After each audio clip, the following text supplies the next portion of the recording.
बच्चों, आज मैं आपको पढ़ाने जा रही हूँ आपकी क्लास 10th का पहला चैप्टर पदबंध। आपके एग्ज़ाम में आ रहा है, आपको इसकी अच्छी तरह तैयारी करनी है।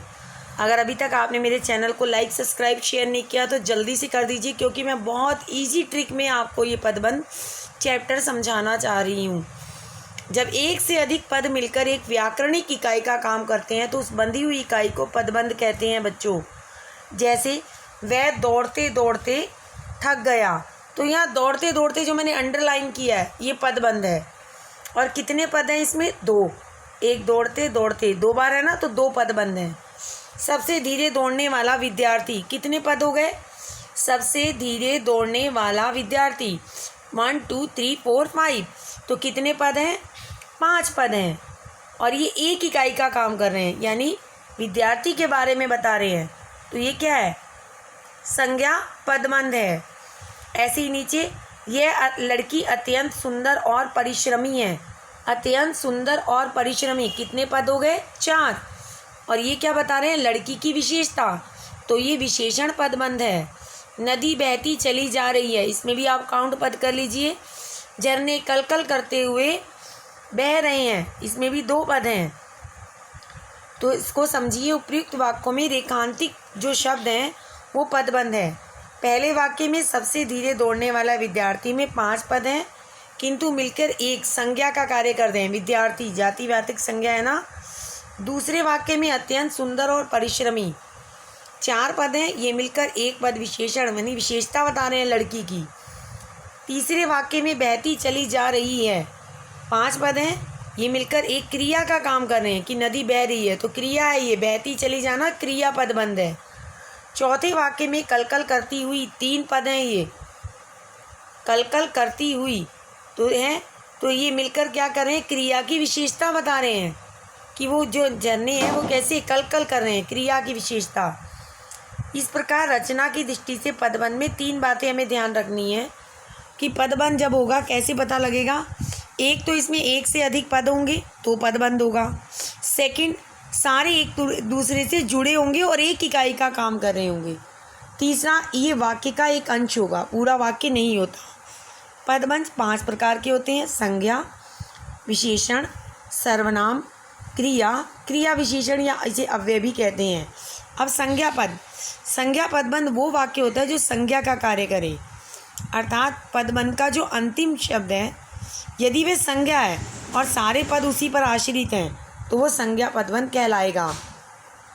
फॉर एग्जाम्पल, 4 ताकतवर मजदूर, यहाँ 3 पद हैं और लास्ट का वर्ड क्या है? मजदूर। मजदूर क्या है? संज्ञा। और इसके साथ आगे ये 3 जुड़े हैं, हमने लास्ट वाला देखना है। लास्ट वाला जहाँ लाइन ख़त्म हुई है वो देखिए। मजदूर ये संज्ञा है तो ये संज्ञा पदबंध है। जापान से आए हुए लोग, लास्ट वाला देखिए, लोग। लोग क्या है? संज्ञा जातिवाचक है, संज्ञा पदबंध है। हमारी हिंदी की अध्यापिका श्रीमती आरती वाधवा, किसी का नाम है, मेरा नाम है श्रीमती आरती वाधवा, ये मेरा नाम है, तो ये नाम है तो ये संज्ञा पदबंध है। उपयुक्त वाक्यों में ये सारे संज्ञा पदबंध हैं। दूसरा है विशेषण, वह पदबंध जो संज्ञा और सर्वनाम की विशेषता बताने का कार्य करे। जैसे बार बार चली जाने वाली बिजली, अब मैंने वाली तक लगाया, बिजली तक नहीं लगाया। बिजली में लगा देती तो ये विशेषण पदबंध नहीं बनता। अब ये बिजली की विशेषता बता रहा है तो ये विशेषण है। बरगद और पीपल की घनी छाँव से बहुत सुख मिला, तो विशेषता क्या है? घनी छाँव दे रहा है वो पेड़। वह बैल अत्यंत सुंदर, फुर्तीला और आज्ञाकारी है, तो बैल की विशेषता क्या है? कि वह सुंदर भी है, फुर्तीला भी है और आज्ञाकारी भी है, तो ये विशेषण पदबंध है। लास्ट के शब्द देखिए आप, सर्वनाम पदबंध जो वाक्य में सर्वनाम का कार्य करे, कई इकाइयाँ मिलकर सर्वनाम पद करे।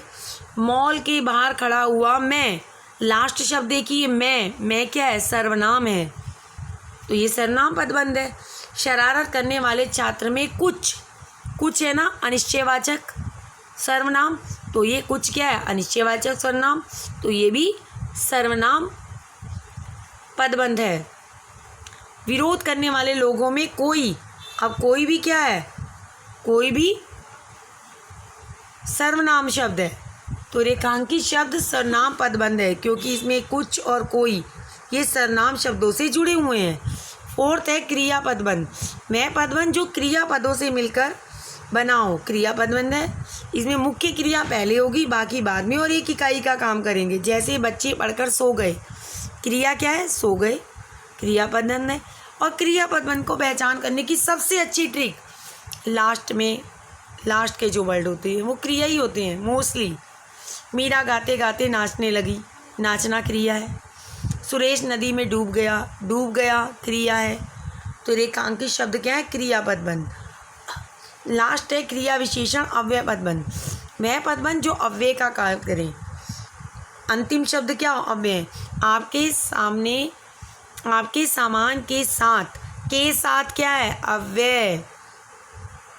कछुआ बहुत धीरे गति से क्या है? अव्यय। सोनू दांत पीसता हुआ अव्यय पदबंध है। अब देखिए संज्ञा पदबंध और विशेषण पदबंध को कैसे पहचानेंगे। जो संज्ञा पदबंध है, संज्ञा के पहले आने पर पदबंध प्रायः विशेषण पदबंध ही होते हैं। संज्ञा के पहले जितने भी आएंगे शब्द वो सब विशेषण होते हैं, लेकिन लाइन लास्ट तक अगर संज्ञा पे रुकी है तो वो संज्ञा पदबंध कहलाएगा। अगर वो संज्ञा पे नहीं रुकी, उससे पहले रुक गई है, तो विशेषण पदबंध कहलाएगा। ठीक है, ये दोनों साथ जुड़े होते हैं। जैसे देखिए एक एग्जाम्पल मैं आपको दिखा रही हूँ। मैंने अगर लाइन कर दी आलस करने वाले लोग में रुकी है लाइन, तो ये संज्ञा पदबंध है क्योंकि लोग संज्ञा है। और अगर मैंने इसी लाइन को आलस करने वाले तक छोड़ दिया, वाक्य वही है, तो ये विशेषण पदबंध बनेगा, संज्ञा पदबंध नहीं बनेगा। लाइन का आपको देखना है कि कहाँ पे है और लास्ट वर्ड क्या है। अब पदबंध और उपवाक्य में कुछ अंतर भी होता है। उपवाक्य भी पदबंध की तरह पदों के समूह होते हैं, लेकिन आंशिक भाव नहीं, पूरा भाव बताएंगे। जैसे जो ही मैं आया त्यों ही मैं चला गया, यहाँ जो ही मैं आया एक उपवाक्य है। मैंने कहा जो ही वह आया, अर्थ स्पष्ट नहीं हो रहा, बात की पूरी अर्थ की पूरी प्रतीत नहीं हो रहा, तो ये क्या है? उपवाक्य है।